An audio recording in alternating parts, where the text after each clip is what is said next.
پڑے گا. اس لیے بزرگوں نے کہا کہ اورنگزیب عالمگیر بادشاہ گزرا ہمارے ہندوستان کا، 52 سال اس نے حکومت کی اور 92 سال کی عمر پائی. اس کا جب آخری وقت آیا اس کی آنکھوں میں آنسو آئے.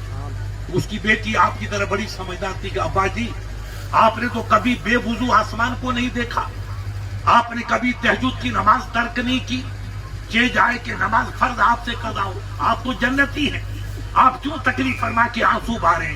کہا نہیں بیٹی، مجھے یہ ڈر نہیں، فکر نہیں کہ میرا قبر میں کیا ہوگا. میرا رب رحیم ہے، کریم ہے، غفور ہے، ستار ہے، مجھے یقین ہے کہ مجھے معاف کرے.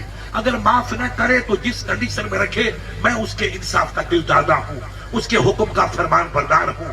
مجھے جنت دے تو اس کا کرم ہے، دوزخ میں ڈالے تو اس کا فضل ہے. میں رب کے حکم سے کبھی ناراض نہیں ہوں.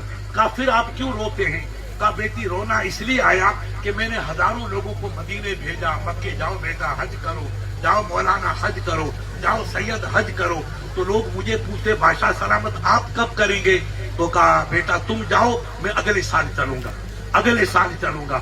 میں سوچتا رہا کہ یہ کام کر کے پھر حج کو جاؤں، یہ کام کر کے پھر حج کو جاؤں. بیٹی وہ کام نہیں ہوا اور میرا وقت آخری آ گیا.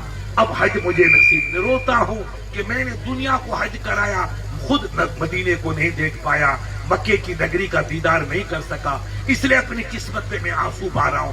پیارے یہ دولت اسی کو ملتی ہے خدا جس کو عطا کرنا چاہتا ہے.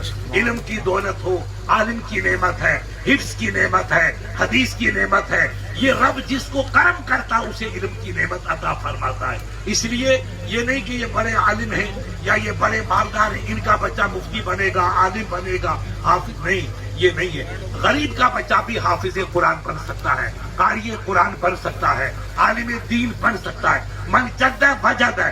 کوشش کرنا بندے کا کام ہے اور کامیابی رب کے قبضے میں ہے. اس لیے آخری بات